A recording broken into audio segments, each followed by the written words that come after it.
Mhuri yeZimbabwe tinokuchingamidzai zvekare kune chimwe chirongwa pano paZim Facebook Secrets and Confessions. Tadzoka zvekare nemamwe mamessages. Regedzai tibva tapinda mumamessages edu atadzoka takakubatirai. Message edu yekutanga yakamira sekudai so: hanzi makadi zvenyu mukoma, ndinokumbirawo kuti munge muchindiposterawo nyaya yangu makaviga chitupa changu.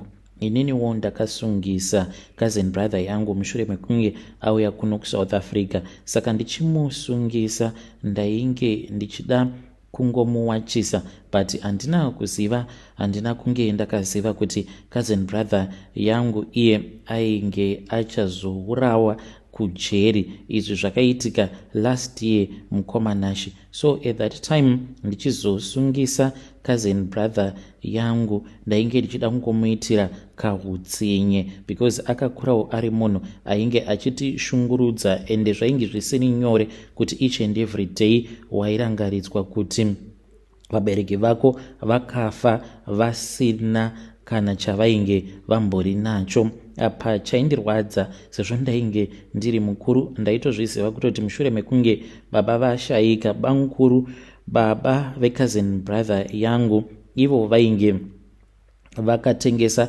imba yababa, vakati vainge vachida mari yekuti vange vachizotichengeta, but mari iyoyo vakazongoishandisa kuita zvavainge vachinzwa kuda nemari yacho iyoyo. So ndakazouya hangu kuno kuSouth Africa, but mushure mekunge ndatambudzika kwenguva refu ndichingoitawo zvechihwindi, imwe friend yangu ikazonditora ikazoti yainge ichida kuti ndinge ndichizouya kunoku. Ndauya kunoku ndokubva ndachizotanga kushandira umwe murungu ainge achindifarira chaizvo, saka akazoti ainge achida kuti ndinge ndichimutsvakira umwe munhu webasa. Ndopandakamuudza kuti ndainge ndiine imwe cousin brother yangu uyo ainge atoriwo pakutotambudzika zvake. Akauya kunoku ari munzira, handina kana kumbogara ndakamufungira mweya wakashata. Ava kunoku akangoti ashanda kuda kwemazuva mashomanana, mwedzi ukabva watopera, ndokubva atopiwa full salary. Ndikatoona kutoti aikaka komunhu uyu zvaanoratidza kuti iye ane laki kudarika isusu vamwe tose tatova nemakore tichishanda, asi hatimbopiwi mari yakawanda kudaro nemurungu. So after that ndipo pandakabva ndachizoronga nomwe mupurisa, nemupurisa uyu takawirirana kubva kudhara, ende dzimwe nguva aitoti kana kuri kunzi mulocation kana kuine operation inenge ichifanira kuti inge ichizoitwa mulocation, then iye anobva achizondiudza. Ndaimbopota ndichimupa mari zvekare, nekupota ndichiudza murungu kuti ange achimupa mari kuitira kuti kana kubasa kwedu kana kuine vanhu vanenge vachifanira kuti vange vachizouya for an operation, murungu anenge achitozviziva. Isusu maZimbabwe musi iwoyo tinokwanisa kunzi musauya kubasa, kana kungonzi chimbobudai mumbofamba famba, then kana vazouya vakaita inspection tochizodzokera zvedu kubasa. Saka ndakazomufonera ndikamuudza kuti ndainge ndichida kuti ange achisunga cousin yangu, but kwainge kuri kungoda kungomuvhundutsira. Ndainge ndisingatombofungidziri kuti cousin yangu ainge achazourawa kujeri. So akazotaimirwa, akangoti achingoburuka kombi achibva kubasa, ndokubva atonzi shamari passport yako iripi? Akaburitsa passport yainge isina permit. Akanzi unozvisiva here kuti kushanda uchishandisa passport isina permit zvinosungisa? Akati ndainge ndisingazvizivi, kwava kutosungwa paya. Ndakamubhadhara mupurisa uyu, ndakatanga ndamupa 1000 rands, ndokubva ndachizomupa zvekare imwe mushure mekunge azondifonera akanditi ita e-wallet shamari, ndamusunga munhu wako. So my cousin brother akasungwa even though ainge aine passport yainge iine madays. Mushure mekunge asungwa ndaitomboita ndichiendawo ndichinomuona akamirira kuti ange achizoenda kucourt. Ndopa akabva achizobayiwa, akabayiwa netoothbrush yainge yakarodzewa kuita banga. He died on the spot mukoma. Ndo zvakaitika izvi. Cousin brother yangu akashayika, akapondewa mujeri. I have been blaming myself. Kubva pazvakaitika zvinhu izvi, I can't stop blaming myself. Mudzimai wangu atombozvizivi, hakuna umwe munhu anozviziva mukoma. When you post my story, please tell me. Ndichange ndichizotevererawo ndiri mucomment section. Hei vedare, ndo message iyo yandakatumidzirwa ichibva kuna mukoma vedu. Mukoma mune hutsinye. Ngatizamei kuti tinge tichitaura navo mukoma vedu ava mucomment section. Zvakangooma hazvo vedu we. Shuwa mungaitira mwana wababa venyu hutsinye hwakadaro? Zvakangooma hazvo vedu we. Rekedzai tibva taenda panyedu inotevera. Hanzi makadi zvenyu mukoma, ndinokumbirawo kuti munge muchindiposterawo nyaya yangu makaviga chitupa changu. Inini ndainge ndimbori n'anga. I know kuti vamwe vanhu kunzoko vachati nekuda kwekuti wava mufundisi ndosaka wava kushora nzira dzechivanhu, but ininiwo ndakangozvarirwa mazviri uye zvekare ndikakurira ndiri mazviri. Today I can safely say kuti zveun'anga izvi zvine satanism mukati. That is what I can tell you as a pastor, as a man of God, as someone who was once a traditional healer. Zveun'anga izvi zvingori nesatanism yazvinazvo mukati. What I am about to say, a lot of people, they are going to feel offended. Mundiregererawo. But ndiri kutozamawo kutoti ndinge ndichikuvhurai maziso. I know kuti it will make those that are still practicing iyo yatinoti ancestral worship kana kunamata vadzimu, kuita zvevadzimu, they will feel as if I am targeting them, but it is okay. Before you insult or judge me, inzwaiwo nyaya yangu. Ndainge ndimbori n'anga. Baba vangu naamai vangu vose vaita zvekun'anga, but vari vaviri kudaro vaibetserana. Amai vainge vakarerekera kudivi rekunguo tsvuku. Baba vangu ndo vainge vari n'anga zvekuti kana kuchechi vainge vasingatomboende kuchechi zvachose. Ndakazoti ndava grade 7 ndo pandakabva ndachizotanga kuona mavision. Ndairota ndiri kumvura ndichirota nyoka dzakasiyana siyana. Sezvamunongoziva kuti shato inyoka inoyera, uye zvekare kana ukarota shato zvinenge zvichireva izvo kuti une mudzimu uri pauri unokuchengetedza. Saka pandakatanga kurota shato idzodzo dzandainge ndichirota, ndo pandakabva ndachizoudza baba vangu zvekare ndichirota vanhu vekudhara. Baba vakabva vati I had a calling. Ndakabva ndachizoendeswa kuvillage uko kwakaberekerwa baba vangu kuChipinge, uye zvekare ndikazoendeswa kuMozambique because vana sekuru nyakubereka vana baba vedu vainge vakabva kuMozambique vakauya vakazovakirako kuChipinge ikoko, asi vana sekuru vakazodzokera zvavo kuMozambique. Vana baba vedu sezvo vainge vatoroora havana kuzodzokera, saka ndakaendeswa kuMozambique. Zvose zvainge zviri pandiri zvikagadzirwa, ndikatenga machira ndokubva tachizodzoka zvedu kunoku kuHarare because ndakazokuririrawo muHarare. Mukukura kwangu ndo basa iroro randainge ndichiita, ndichitoshandidzana nevabereki vangu. Taitokwanisa kutoita matare matatu panguva imwe chete. Ndakura ndaroorawo ndo pandakabva ndachizobva pamba pevabereki ndikabva ndachizotengawo yangu imba because izvi zveun'anga hutori nemari kutodarika chifundisi, nekuti un'anga munhu wose anenge auya kwauri kune mari iyaya inonzi non-refundable, isina kana refund zvachose yekuti unotoibhadhara. Saka nekufamba kwenguva nekudawo kwembiri yako unogumisidzira wava kutobhadharisa vanhu kana even $1,000 dziri mari dzedare. Vamwewo vaya vanenge vasina mukurumbira ndo paunenge uchibhadharisa $50. Saka $50 iyi imari yekuti inenge isina loss. Munhu anotongouya otongobhadhara mari yake, whether achabatsirwa kana kuti haabatsirwi. Mari iyoyo haina loss kwauri because imari inongouya zvayo. Saka ndakatanga kuita mari from a very young age. Ndikatenga stand ndikavakisa imba yangu makaremo muHarare.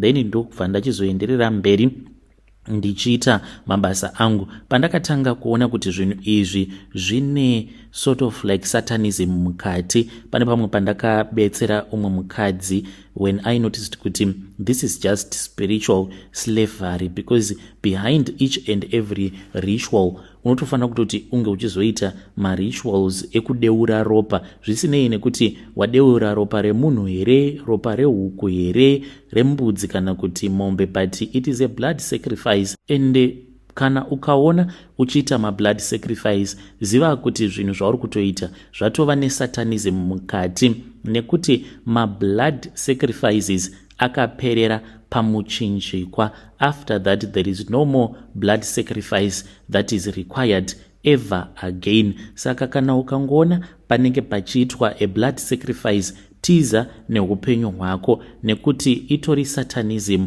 ma-spiritual covenant iwawo aunenge uchitoita zvinozounza futi ma-generational curse.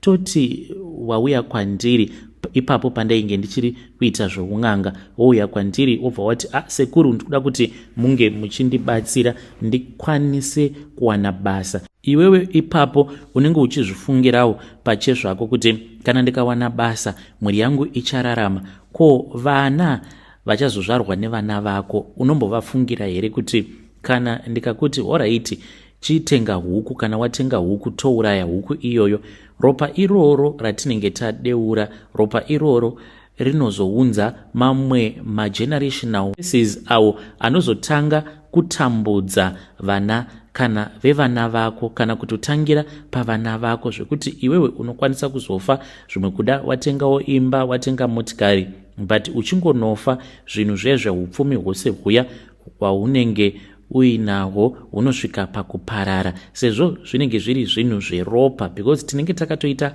covenant nedhimoni, nekuti pose panonzi padeurwa ropa as a sacrifice, iwewe unenge uchingoona sekunge iropa rangodeuka rikanyura muvhu, asi munharaunda imomo matinenge tazviitira munenge muine madhimoni anenge arimo, anouya obva anwa ropa riya ndokutogadzirwa kwespiritual covenant. Unenge watopa madhimoni iwawo mvumiro yekuti ange achizoita zvaanenge achinzwa kuda, uye zvekare pose panodeurwa ropa you open mamwe maspiritual doors zvekuti madhimoni anenge ava kukwanisa kuuya mulife mako achiita zvaanenge achinzwa kuda. Ende dhimoni rakangwara, dhimoni harina basa nemunhu uyo anenge aita that spiritual covenant. Ndokusaka muchiona kana kuri kunzi munhu akaenda akanoromba, iye anokwanisa kurarama kutosvika pakunofa asina zvakaipa zvaanenge asangana nazvo, kana kuti munhu akaponda. Chinonzi ngozi chii?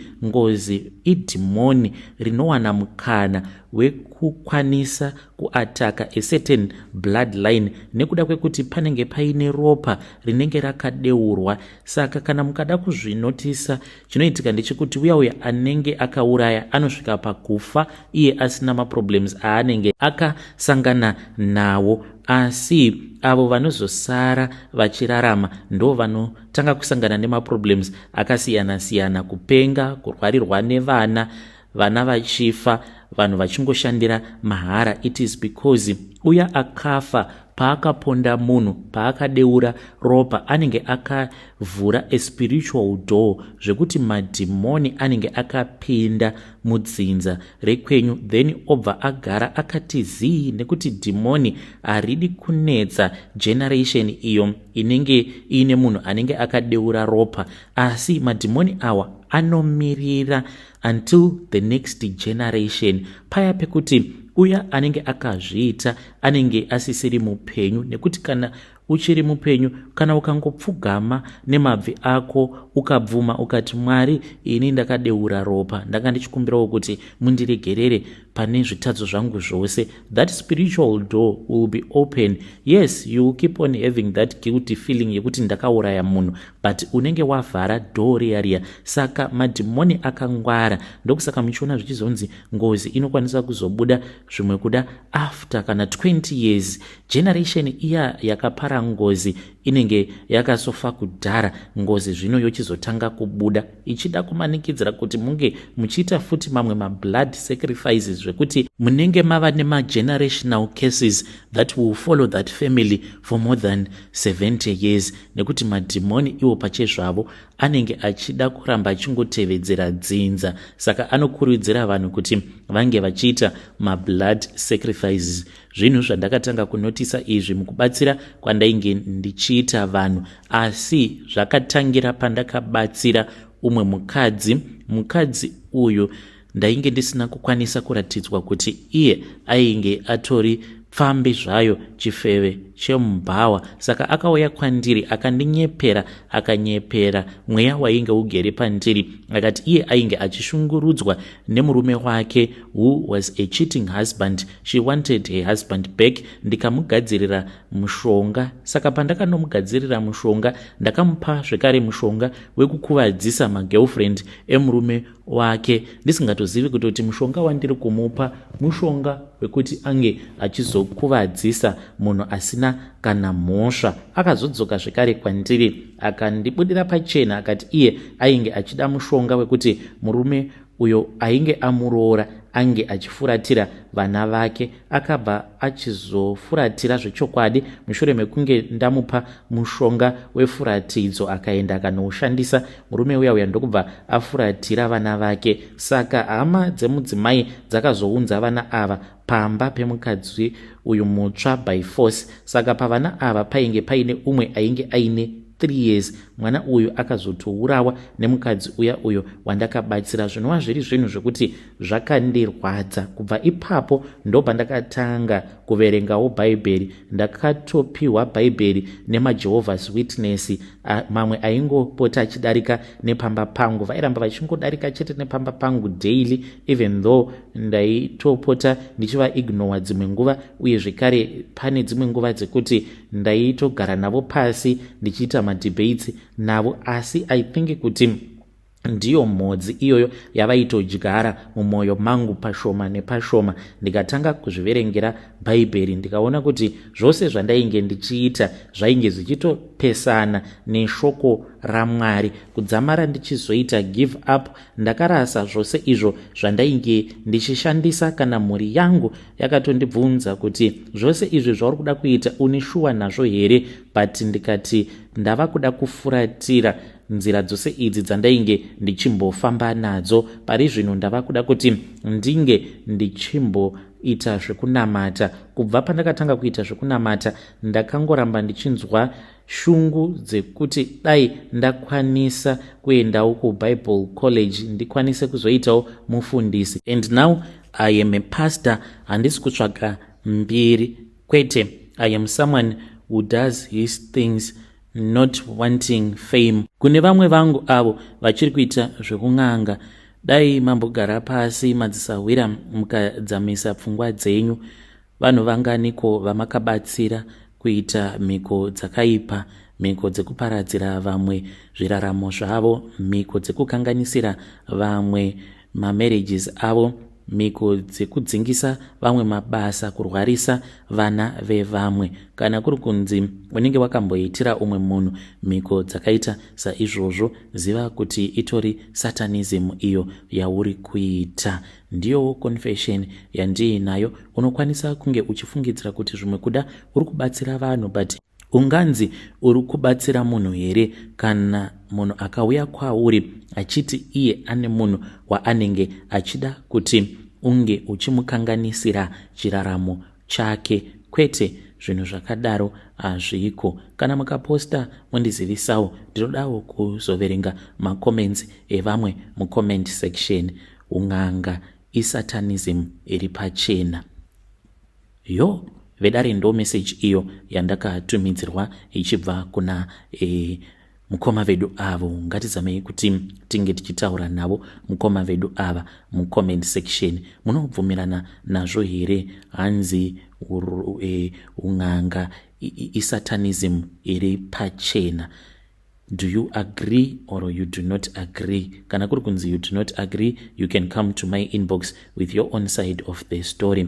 Regedzai tibva taenda panyedu inotevera. Hanzi makadi zvenyu mukoma, ndinokumbirawo kuti munge muchindiposterawo nyaya yanguwo makaviga chitupa changu. Ininiwo ndinoda kureururawo kuti ndakaenda kune vamwe madzibaba, but madzibaba ava vakazogumisidzira varara neni. To this very day handitonyatsokunzwisisa kuti chii chakaitika. Saka madzibaba ava ndakavafonera, vanogara muPretoria, ndisingade hangu kutaura kulocation kwavanogara, mushure mekunge ndawana mafone numbers avo paTikTok.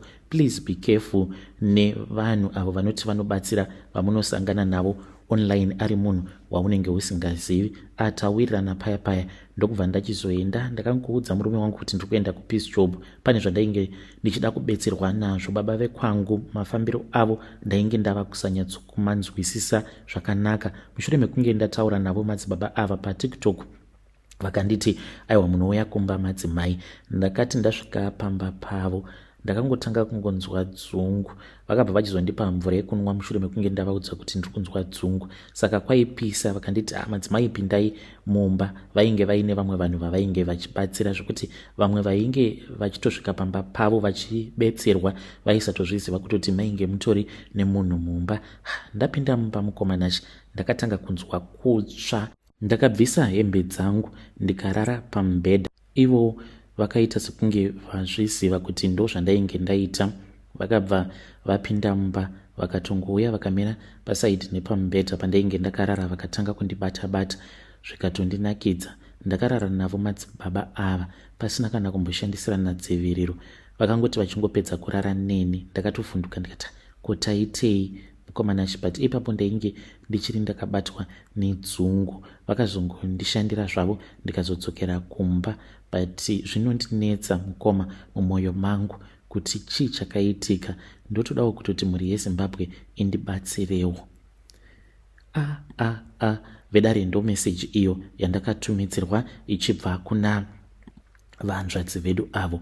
Ngatizamei kuti tinge tichitaura navo vanzvadzi vedu ava mucomment section. Zvakangooma hazvo vedu we. Hei, ndinoona kunge pakashanda mushonga apa. Ndinoona sekunge makashandiswa mushonga. Let us try to speak with her in the comment section. Zvakamboitika here kwamuri? Uri muprofita here anoita zvinhu zvakadaro, kuti kana munhu akauya mudare mako unobva wachizomushandisira mushonga ari munhukadzi wobva wazorara naye? You can come to my inbox with your own side of the story.